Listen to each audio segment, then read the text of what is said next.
Assalamualaikum warahmatullahi wabarakatuh. Salam Pramuka. Perkenalkan, nama saya Sally Oftiah dengan NPM 21130531180, Program Studi Pendidikan Guru Sekolah Dasar Angkatan tahun 2021 Universitas Lampung. Untuk memenuhi tugas Pramuka, di sini saya akan menjelaskan tentang materi Pramuka Penggalang yang meliputi pengertian, tingkatan, kegiatan, dan upacara dalam Penggalang. Selamat menonton!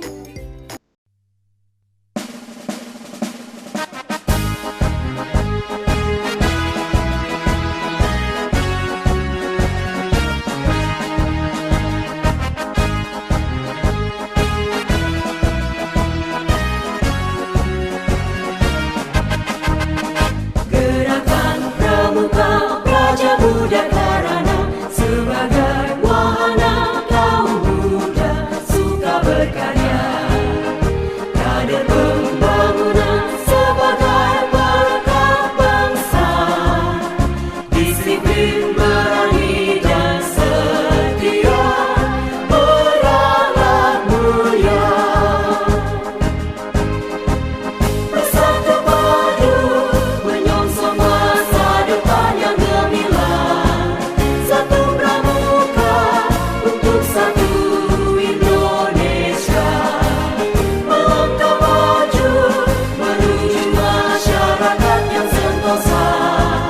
Jayalah pramuka, jayalah Indonesia. Materi selanjutnya yaitu sistem berkelompok. Apa sih yang dimaksud dengan sistem berkelompok?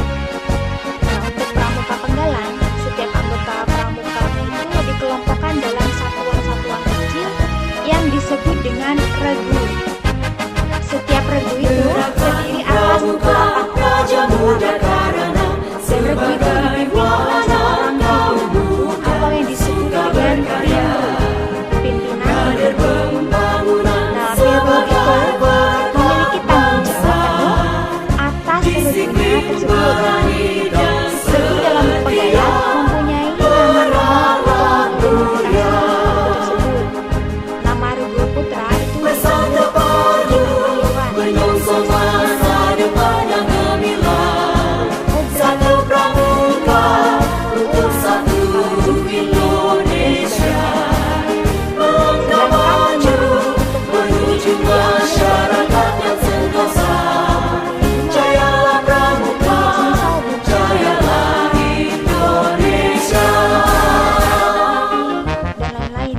Nah, setiap 4 regu dihimpun dalam sebuah pramuka yang dipimpin oleh seorang pemimpin regu umum atau yang dinamakan dengan pratama. Pratama itu apa sih yang dimaksud dengan pratama? Pratama itu adalah pimpinan dari seluruh regu. Seperti itu. Materi selanjutnya yaitu satuan terpisah. Apa sih yang dimaksud dengan satuan terpisah? Dalam pelaksanaan kegiatan pramuka dilaksanakan dengan sistem terpisah untuk satuan putra dan satuan putri, di mana Pramuka Penggalang Putra dikelompokkan dengan Pramuka Penggalang Putra lainnya dan dipisahkan dari satuan Pramuka Penggalang Putri. Nah, untuk satuan ini dibina oleh pembina dan pembantu pembina putra juga. Demikian sebaliknya untuk Penggalang Putri. Untuk materi selanjutnya yaitu kode kehormatan. Nah, untuk kode kehormatan Pramuka Penggalang terdiri atas janji atau satya Penggalang, yaitu Trisatya. Dan janji Pramuka Penggalang atau Trisatya itu berbeda dengan siaga dan penegak atau pandega. Dan kode moral atau dharma Penggalang yang disebut dengan dasa dharma. Nah, untuk dasa dharma sendiri itu ada isinya. Dasa dharma pramuka. Pramuka itu 1. Takwa kepada Tuhan Yang Maha Esa. 2. Cinta alam dan kasih sayang kepada manusia. 3. Patriot yang sopan dan kesatria. 4. Patuh dan suka bermusyawarah. 5. Rela menolong dan tabah. 6. Rajin terampil dan gembira. 7. Hemat, cermat, dan bersahaja. 8. Disiplin, berani, dan setia. 9. Bertanggung jawab dan dapat dipercaya. 10. Suci dalam pikiran, perkataan, dan perbuatan. Seperti itu isi dari Dasa Dharma yang saya sebutkan tadi. Untuk materi selanjutnya yaitu kegiatan Pramuka Penggalang. Apa saja sih kegiatan dalam Pramuka Penggalang itu? Yang pertama ada jambore. Apa yang dimaksud dengan jambore? Jambore adalah pertemuan Pramuka Penggalang dalam bentuk perkemahan besar dan diadakan bertingkat. Ada jambore nasional atau Jamnas, jambore daerah atau Jamda, jambore cabang, dan jambore ranting. Yang kedua ada lomba tingkat. Apa sih yang dimaksud dengan lomba tingkat itu? Lomba tingkat merupakan pertemuan regu-regu Pramuka Penggalang dalam bentuk lomba kegiatan kepramukaan.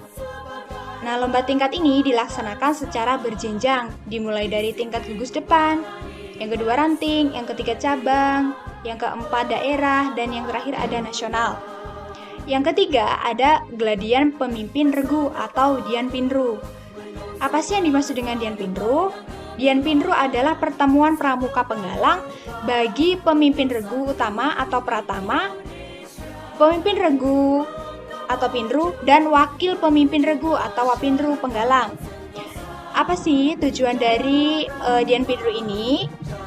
Tujuan dari Dian Pinru ini untuk memberikan pengetahuan dan pengalaman di bidang manajerial dan kepemimpinan. Dian Pinru diselenggarakan oleh gugus depan, kuartir, ranting atau kuartir cabang. Kuartir daerah dan kuartir nasional dapat menyelenggarakan Dian Pinru apabila dipandang perlu. Yang keempat, itu ada penjelajahan atau white game. Apa sih yang dimaksud dengan penjelajahan atau white game? Yaitu pertemuan penggalang dalam bentuk mencari jejak atau orienteering. Dengan menggunakan tanda-tanda jejak, membuat peta, mencatat berbagai situasi dan dibagi dalam pos-pos. Nah, untuk setiap pos ini berisi kegiatan keterampilan kepramukaan seperti morse atau simapor, sandi, tali temali, dan sejenisnya.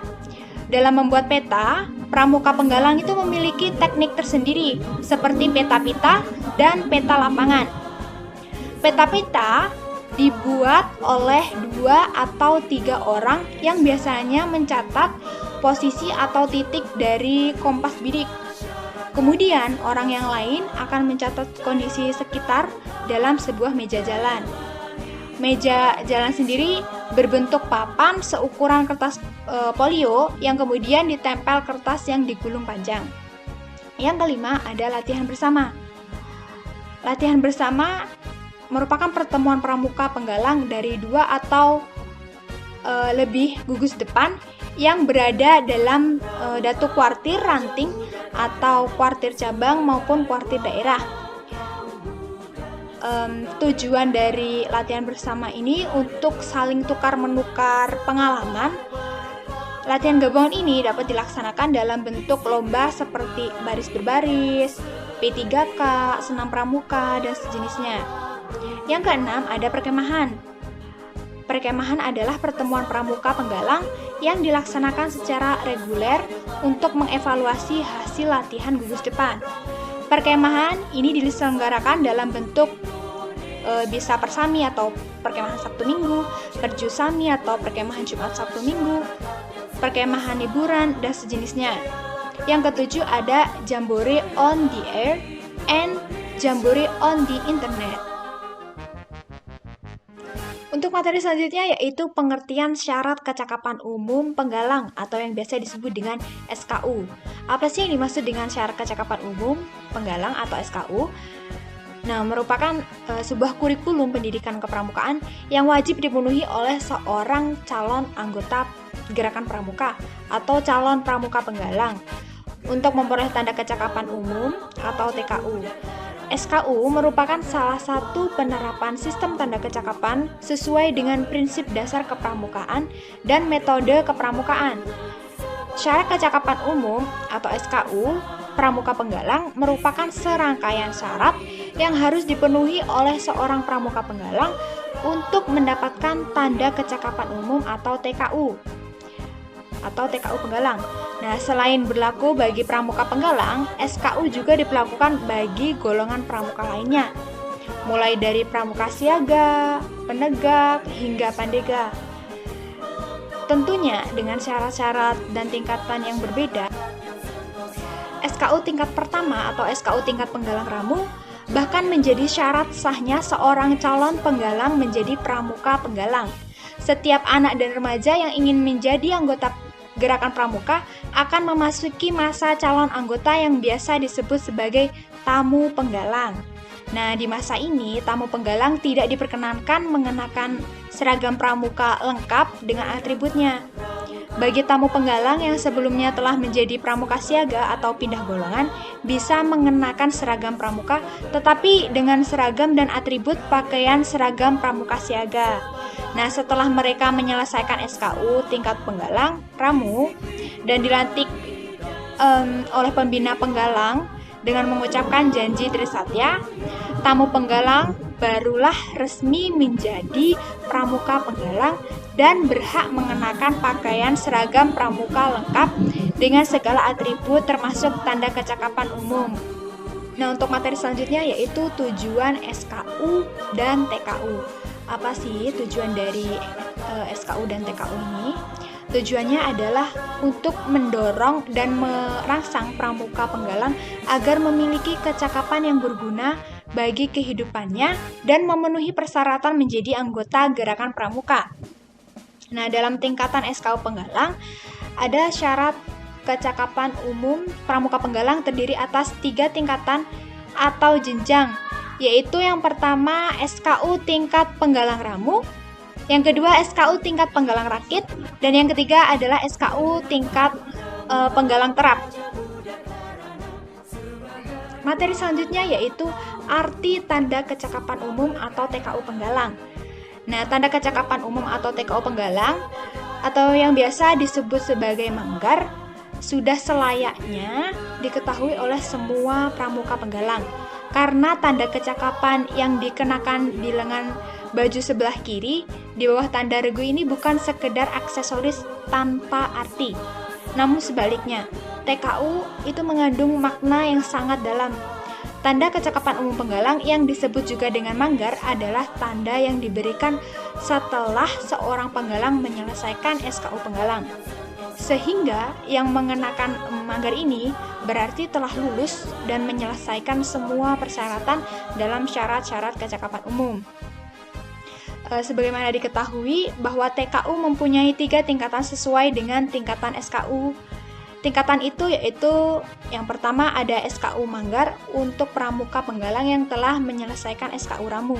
Yang kedua ada manggar bersusun 2 untuk pramuka penggalang yang telah menyelesaikan SKU rakit. Dan yang ketiga ada manggar bersusun 3 untuk pramuka penggalang yang telah menyelesaikan SKU terap. Untuk materi selanjutnya yaitu arti kiasan TKU pramuka penggalang. Sebagaimana telah diketahui di awal, TKU itu bukan sekedar aksesoris yang dipasang di lengan baju, namun memiliki arti tersendiri. Nah, kiasan dalam tanda kecakapan umum penggalang atau manggar itu yaitu yang pertama mayang. Terurai bertangkai 3 menggambarkan bunga yang sedang berkembang, indah dan menarik. Mengibaratkan pramuka penggalang yang riang, lincah dan bersikap menarik sebagai calon penerus bangsa yang sedang berkembang menjadi dirinya dengan jiwa pramuka berdasarkan Trisatya. Yang kedua ada mayang terurai, mekar ke samping, mengibaratkan semakin terbukanya pandangan penggalang dalam menerima pengaruh yang baik dari lingkungan sekitarnya. Yang ketiga ada warna merah yang melambangkan kemeriahan hidup sesuatu yang sedang berkembang. Materi yang selanjutnya yaitu pengertian syarat kecakapan khusus atau SKK dan tanda kecakapan khusus atau TKK. Nah, syarat kecakapan khusus yang disingkat SKK adalah semua syarat yang harus dipenuhi seorang pramuka untuk memperoleh tanda kecakapan khusus atau TKK, tertentu sesuai dengan usia dan kemampuannya. Tanda kecakapan khusus adalah suatu tanda yang menunjukkan kecakapan kepandaian, ketangkasan keterampilan, kemampuan sikap, dan usaha seorang pramuka di bidang tertentu. sesuai dengan usia dan kemampuan jasmani dan rohaninya. Untuk memperoleh TKK, seorang pramuka harus mampu menyelesaikan SKK atau syarat kecakapan khusus terlebih dahulu. SKK itu berlaku bagi anggota pramuka siaga, pramuka penggalang, pramuka penegak, dan pramuka pandega. TKK itu bersifat opsional bagi peserta didik, sehingga seorang peserta didik dapat memiliki TKK yang berbeda dari peserta didik lainnya. Dengan kata lain, seorang pramuka bebas memilih SKK apa saja yang diinginkan sesuai dengan kemampuan, keterampilan, dan minat yang dimiliki. Ketentuan tentang kecakapan khusus diatur oleh Gerakan Pramuka dengan Surat Keputusan Nasional Gerakan Pramuka nomor 134/KN/76 tahun 1976 tentang petunjuk penyelenggaraan kecakapan khusus. Untuk materi selanjutnya yaitu penggolongan SKK dan TKK. Berbagai macam SKK dan TKK yang ada dikelompokkan dalam 5 golongan bidang. Masing-masing bidang dibedakan dengan warna dasar atau background yang terdapat di tanda kecakapan khusus. 5 bidang SKK tersebut adalah yang pertama, bidang agama, mental, moral, spiritual, pembentukan pribadi dan watak. TKK pada bidang ini memiliki warna dasar kuning. Contoh SKK TKK bidang agama, mental, moral, spiritual, pembentukan pribadi dan watak adalah SKK sholat, SKK penabung, SKK khotib, SKK muazin, SKK qori, seperti itu. Selanjutnya yaitu bidang patriotisme dan seni budaya. TKK pada bidang ini memiliki warna dasar merah. Contoh SKK TKK bidang patriotisme dan seni budaya adalah SKK pengatur ruangan atau khusus pramuka siaga, yang kedua SKK pengatur rumah, yang ketiga SKK pengatur meja makan, selanjutnya SKK pemimpinan menyanyi, SKK menyanyi, SKK pelukis, SKK juru gambar, SKK pengarang, dan sebagainya. Selanjutnya yaitu bidang kesehatan dan ketangkasan. TKK pada bidang ini memiliki warna dasar putih. Contoh SKK TKK bidang kesehatan dan ketangkasan adalah SKK gerak jalan, SKK pengamat, SKK perenang, SKK penyelidik, SKK juru layar, SKK juru selam, SKK pendayang, dan SKK ski air. Untuk selanjutnya yaitu bidang keterampilan dan teknik pembangunan. TKK pada bidang ini memiliki warna dasar hijau. Contoh SKK TKK bidang keterampilan dan teknik pembangunan adalah SKK juru kebun, SKK juru potret, SKK berkemah, SKK peternak ayam, SKK pengumpulan perangko, juru semboyan, dan menjahit. Untuk selanjutnya yaitu bidang sosial, perkemanusiaan, gotong royong, ketertiban masyarakat, perdamaian dunia, dan lingkungan hidup. TKK pada bidang ini memiliki warna dasar biru. Contoh SKK TKK sosial, perikemanusiaan, gotong royong, ketertiban masyarakat, perdamaian dunia, dan lingkungan hidup. Ini antara lain ada SKK pemadam kebakaran, SKK pengamanan lalu lintas, SKK pengamanan kampung atau desa, SKK juru bahasa, SKK penerima tamu, dan lain sebagainya. Untuk materi selanjutnya yaitu tingkatan tanda kecakapan khusus atau TKK penggalang. Untuk pramuka penggalang, SKK untuk pramuka penggalang itu terdiri atas 3 tingkatan dengan bentuk yang masing-masing berbeda. Tingkatan ini dan bentuknya ini adalah yang pertama ada purwa. Purwa ini berbentuk lingkaran dengan bingkai warna merah. Yang kedua ada madya. Madya ini berbentuk persegi dengan bingkai berwarna merah. Dan yang ketiga ada utama dengan bentuk segi 5 dengan bingkai warna merah. Karena warna merah itu melambangkan sebagai penggalang. Untuk materi selanjutnya yaitu syarat kecakapan khusus atau SKK dan tanda kecakapan khusus atau TKK yang wajib pramuka penggalang ikuti. Yang pertama yaitu SKK dan TKK pertolongan pertama pada kecelakaan atau P3K pramuka penggalang. Nah, untuk mencapai SKK P3K tingkat purwa, seorang penggalang harus mengetahui cara dan dapat menolong kecelakaan seperti luka iris, luka garuk, luka terbakar atau kena benda panas, benjut atau memar, terkilir, hidung berdarah, tersengat atau tergigit binatang berbisa, dan debu di mata. Yang kedua, mengetahui cara dan dapat mencegah dan menolong orang yang mengalami hilang semangat atau koliapse, pingsan, mati suri, dan tersengat sinar matahari. Yang ketiga, mengetahui cara dan dapat menggunakan dengan benar dan rapi pembalut segitiga atau mitela dan pembalut panjang atau swabtel verban untuk luka di jari, lengan, tangan, kepala, lutut, dan betis. Selanjutnya yaitu mengetahui letak urat-urat nadi terpenting dan mengetahui cara penghentian pendarahan urat nadi.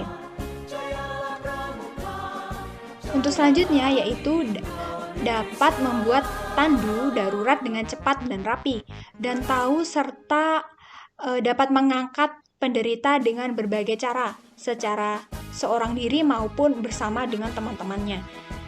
Selanjutnya yaitu mengetahui dan dapat melakukan dengan baik 2 pernapasan tiruan.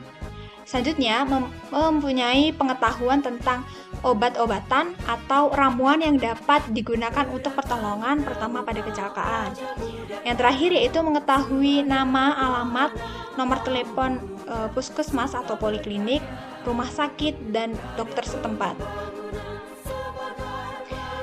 Nah, untuk mencapai SKK P3K tingkat madya, seorang penggalang harus memenuhi SKK P3K tingkat purwa. Sebagai seorang anggota regu penolong atau bukan pemimpin yang terdiri atas 4 atau 5 orang, melakukan pertolongan pertama pada kecelakaan tiruan yang dibuat oleh penguji secara terperinci, tepat, dan cepat sesuai dengan aturan P3K. Perlu diperhatikan keterangannya, kecepatan, kerjasama, dan lain-lain. Materi selanjutnya yaitu SKK dan TKK pengatur rumah pramuka penggalang. Nah, untuk mencapai SKK pengatur rumah tingkat purwa, seorang penggalang harus dapat mengatur isi dan menghias suatu ruangan secara sederhana tetapi berseni dengan memperhatikan komposisi, bentuk, dan warna ruang tamu, ruang tidur, ruang belajar, ruang makan, ruang tunggu, atau ruang lainnya. Yang kedua, dapat membuat sedikitnya 2 macam hiasan sederhana dari barang-barang yang ada di sekitarnya.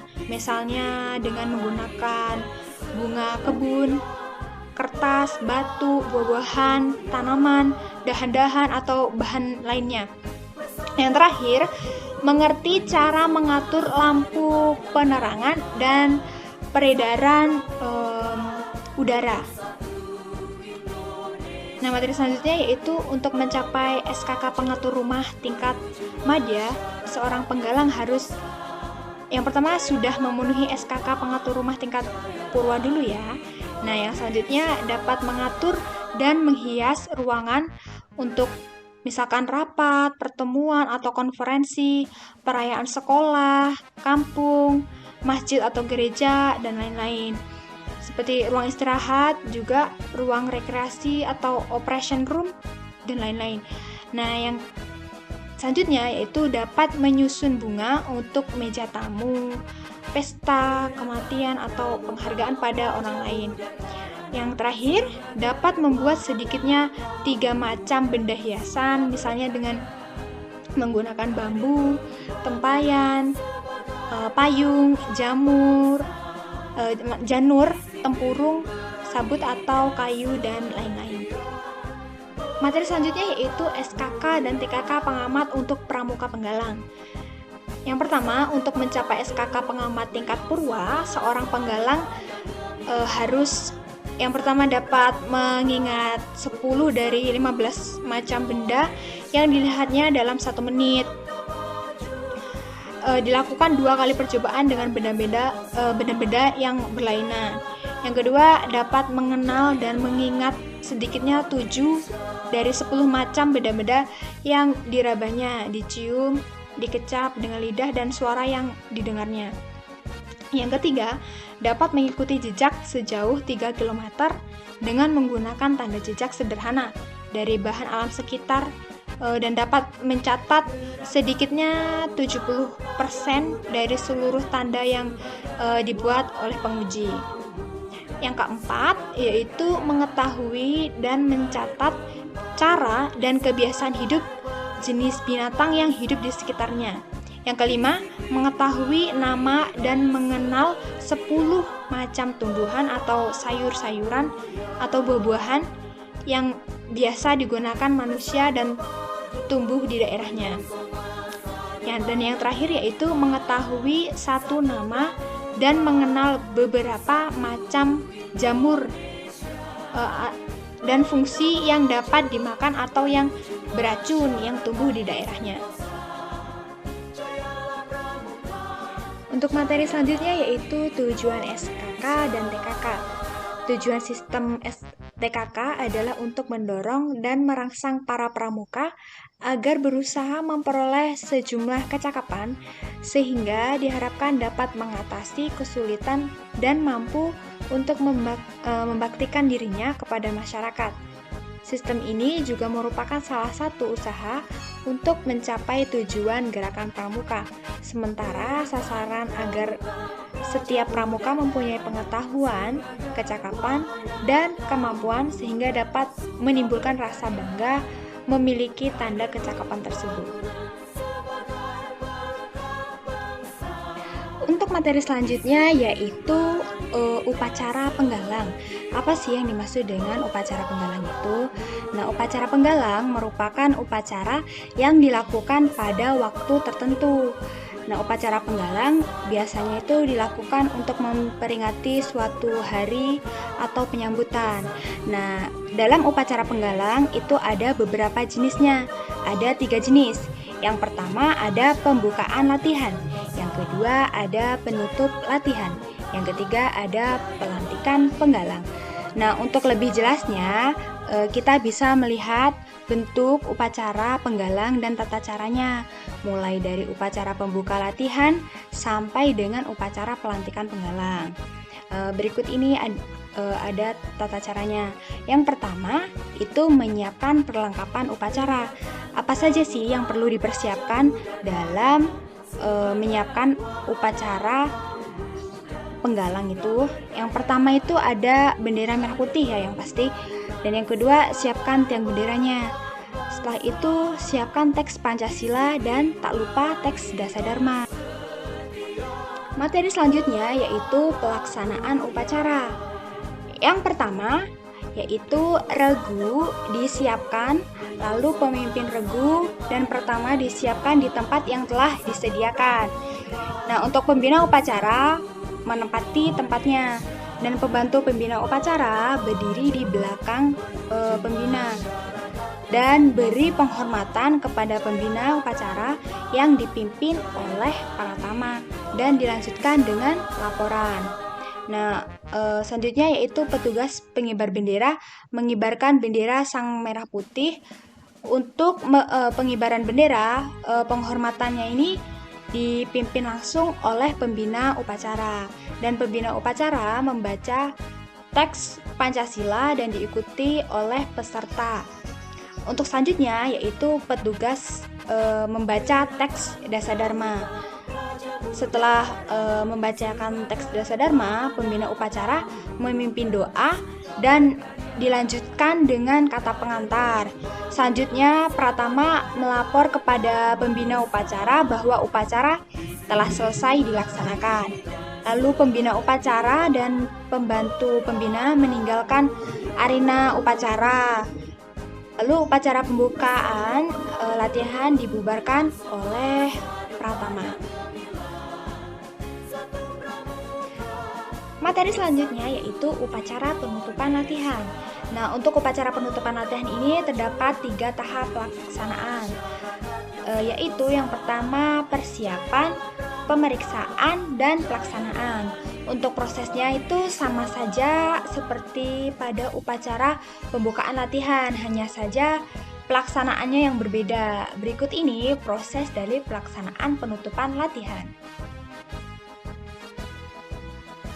Proses pelaksanaan penutupan upacara penggalang.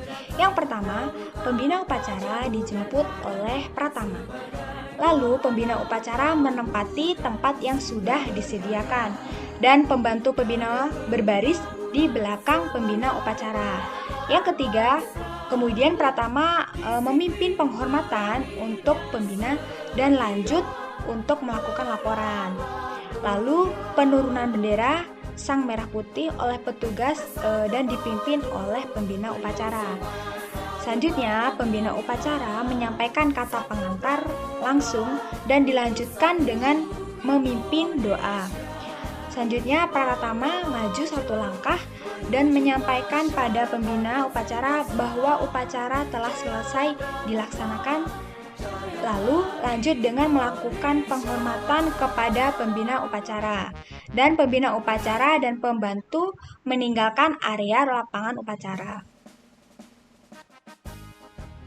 Materi selanjutnya yaitu upacara pelantikan penggalang. Nah, dalam upacara pelantikan penggalang itu apa saja sih yang perlu disiapkan alat upacaranya?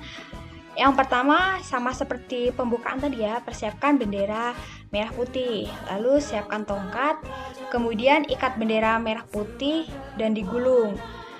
Lalu persiapkan meja, air putih, selanjutnya baki, minyak wangi, dan lap. Selanjutnya yaitu persiapkan tanda yang dibutuhkan dan persiapkan petugasnya.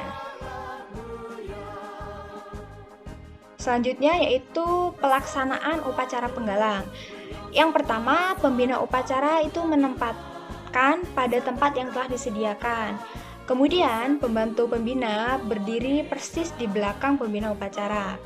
Lalu, pratama memimpin penghormatan kepada pembina upacara. Lalu dilanjutkan dengan penggalang yang akan dilantik, kemudian diantar oleh pratama ke depan pembina upacara. Proses selanjutnya yaitu tanya jawab antara pembina upacara dan anggota penggalang yang akan dilantik. Selanjutnya yaitu pertanyaan seputar SKU.